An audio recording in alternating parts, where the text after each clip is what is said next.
ಗುತ್ತಿಗೆದಾರರ ಸಂಘದ video bomb ಪ್ರಕರಣ ಕಲಬುರಗಿಯಲ್ಲಿ ಆರೋಪವನ್ನ ಅಲ್ಲಗಳೆದಂತ ಗುತ್ತಿಗೆದಾರರ ಸಂಘದ ಗೌರವಾಧ್ಯಕ್ಷ ಜಗನ್ನಾಥ್ ಶೇಗಜಿ ಏನಿದ್ದಾರೆ. ಗುತ್ತಿಗೆದಾರರ ಸಂಘದ ಗೌರವಾಧ್ಯಕ್ಷ ಅಧಿಕಾರಿಗಳು ಪರ್ಸೆಂಟೇಜ್ ತಗೋಬೇಕು ಅಂತ ಸಾಮಾನ್ಯ ನಾನು ಯಾವುದೇ ಪರ್ಸೆಂಟೇಜ್ ಕೇಳಿಲ್ಲ ಅಂತ ಗುತ್ತಿಗೆದಾರ ಹಾಗೇನೆ ಅಧಿಕಾರಿಗಳ ನಡುವೆ ಪರ್ಸೆಂಟೇಜ್ ವ್ಯವಹಾರ ನಡೆದಿದೆ.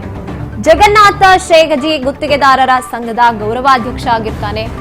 ಗುತ್ತಿಗೆದಾರರ ಸಂಘದ ವಿಡಿಯೋ ಬಾಂಬ್ ಪ್ರಕರಣ ಏನಿದೆ, ಆರೋಪವನ್ನ ಗುತ್ತಿಗೆದಾರ ಗೌರವಾಧ್ಯಕ್ಷ ಅಲ್ಲಗಳೆದಿರುವಂತದ್ದು. ಗುತ್ತಿಗೆದಾರರ ಸಂಘದ ವಿಡಿಯೋ ಬಾಂಬ್ ಪ್ರಕರಣದಲ್ಲಿ ಆರೋಪಿ ತನ್ನ ಆರೋಪವನ್ನ ಅಲ್ಲಗಳೆದಿದ್ದಾರೆ. ಗುತ್ತಿಗೆದಾರರ ಗೌರವಾಧ್ಯಕ್ಷ ಜಗನ್ನಾಥ್ ಶೇಗಜಿ ಗುತ್ತಿಗೆದಾರರ ಸಂಘದ ಗೌರವಾಧ್ಯಕ್ಷ ಈ ಪ್ರಕರಣದಲ್ಲಿ ಆರೋಪ ಏನಿದೆ ಅದನ್ನ ಹಲ್ಲಗಳೆದಿರುವಂತ ವ್ಯವಹಾರ ನಡೆದಿದೆ. ಪರ್ಸೆಂಟೇಜ್ ಕಡಿಮೆ ಮಾಡಿಸೋದಕ್ಕೆ ಗುತ್ತಿಗೆದಾರನನ್ನ ನನ್ನ ಬಳಿ ಬಂದಿದ್ರು. ಆ ಸಂಭಾಷಣೆಯನ್ನ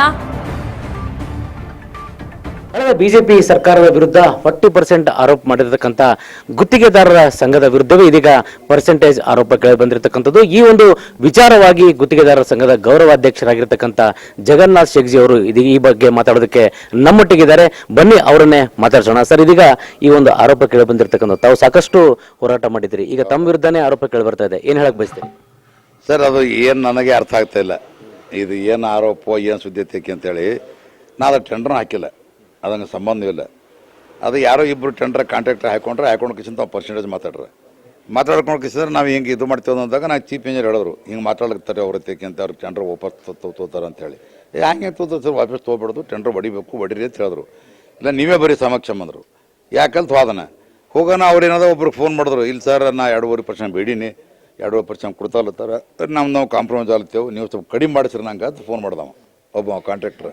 ಇಲ್ಲಪ್ಪ ನೀವು ಮಾತಾಡ್ಕೊಂಡಿದ್ದೆ, ಎಲ್ಲ ಮಾಡಿದ್ದೆ, 3% ಮಾತಾಡಿದೆ ಅಂತ ಹೇಳಕತ್ತಾರ, 3% ಕೊಡು, ಕಾಂಪ್ರಮೈಸ್ ಮಾಡ್ಕೋ. ಸುಮ್ಮನೆ ಯಾಕೆ ಮಾಡ್ಕೋತೀವಿ ಅಂತಂದ್ರೆ ಮೊದಲು ನಡೆದು ನಮ್ಮಲ್ಲಿ ಇದು ಕಾಂಪ್ರಮೈಸ್ ಅಂತ ಇದು ಸ್ವಲ್ಪ ಅದರ ಇದು ಪರ್ಸೆಂಟೇಜ್ ನಡೆಯೋದು ನಿಜ ಇದೆ ಅಂದ್ರೆ ಸರ್ಕಾರ ಹೇಳಿದ್ರಿ ಹೇಳಿ ಏನದ ಲಾಸ್ಟಿಗೆ, ಸರ್ ಇದು ಆಗಲ್ಲ ಹೋಗಲ್ಲ, ಈ ಟೆಂಡರ್ ಓಪನ್ ಮಾಡಿಬಿಡ್ರಿ ಅಂತ ಹೇಳ್ದ.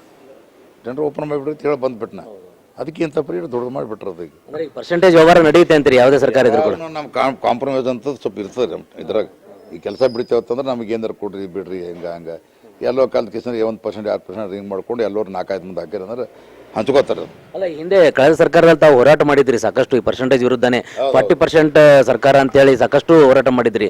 ಈಗ ಈ ಗುತ್ತಿಗೆದಾರರೇ ಪರ್ಸೆಂಟೇಜ್ ಕೊಡಕ್ ಮುಂದಾಗಿದಾರಲ್ಲ ಅಂತ. ಗುತ್ತಿದಾರ ಯಾರು ನೋಡ್ರಿ, ನಂಬಲ್ಲಿ ಹೆಂಗದ್ರಿ, ಗುತ್ತಿದ ಪರ್ಸೆಂಟೇಜ್ ನಮಗೆ ಕೊಡುವತ್ತು ಯಾರು ಕೇಳಿಲ್ಲ. ಅವ್ರವ್ರು ಒಂದಾಗ್ಯಾರ, ಕಾಂಟ್ರಾಕ್ಟರ್ ಇಬ್ರು ಒಂದಾದಾಗ ನಮ್ದು ಏನು ಕೆಲಸ ಅಲ್ಲಿ?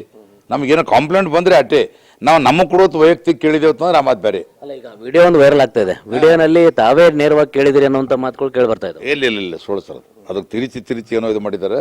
ನಾವು ಹಕ್ಕು ಸಂಬಂಧ ಬರಲ್ಲ, ನಮಗೇನು ಕೇಳೋದು ಏನ್ರಿ? ಅವ್ರು ಯಾರು ಹಾಕೊಂಡ್ರೆ ಯಾರು ಇದು ಮಾಡ್ರೆ ಟೆಂಡರ್ನ ಹಾಕಿಲ್ಲ, ನಾ ಹಾಕಿಲ್ಲ ನಂಗೆ ಸಂಬಂಧ ಬರಲ್ಲ ಒಟ್ಟಿರೋದು.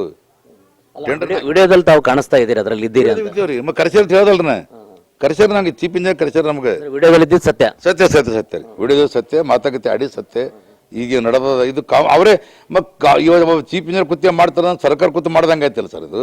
ಈಗ ಅಲ್ಲಿ ಅಸಲಿಗೆ ನಡೆದಿದ್ದೇನು ಅಂತ ಆ ಒಂದು ವಿಡಿಯೋದಲ್ಲಿ ನಡೆದಿದ್ದು ಇಟ್ಟಿರಿ, ಮತ್ತೊಂದೇನಿಲ್ಲ. ಅವ್ರೇನೋ 3% ಬೇಡಕತ್ತಾರೆ, ಟೆಂಡರ್ ಬಿಡ್ತಾಲತ್ತಾರ್ರಿ ಏನ್ರಿ. ಈಗ ನಾವು ಬಿಟ್ಟು ನಿಮ್ದೇನು ಅಸೋಸಿಯೇಷನ್ ಅಬ್ಜೆಕ್ಷನ್ ಇಲ್ಲ ಅಂತೇಳಿ ಚೀಫ್ ಇಂಜಿನಿಯರ್ ಕೇಳಿದ್ರು. ಏನೋ ನಾ ಕೇಳಿಲ್ಲ ಸರ್, ನಾ ಹೆಂಗೆ ಹೇಳಿತ್ ನಾ ಅಂದ.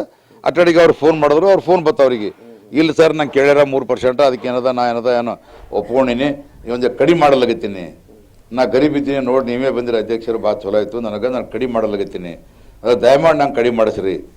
ಸಣ್ಣ ಕಾಂಟ್ರಾಕ್ಟರ್ ಇದ್ದೀನಿ, ಸಣ್ಣ ಕಾಂಟ್ರಾಕ್ಟರ್ ಹೆಂಗಪ್ಪ 20 ಕೋಟಿ ಕೆಲಸ ಮಾಡಿರ್ತೀವಿ, ಸಣ್ಣ ಕಾಂಟ್ರಾಕ್ಟರ್ ಹೆಂಗಾಗ್ತೀನಿ ಏನೋ ಮತ್ತೆ ಮಾತಾಡ್ಕೊಂಡು ಸೆಟಲ್ ಮಾಡ್ಕೊರಿ ಅಷ್ಟೇ.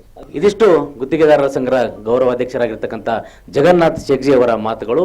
ಒಬ್ಬರಿಗಿಂದ ರಾಜ್ ನ್ಯೂಸ್ಗಾಗಿ ರಾಜಶೇಖರಯ್ಯ.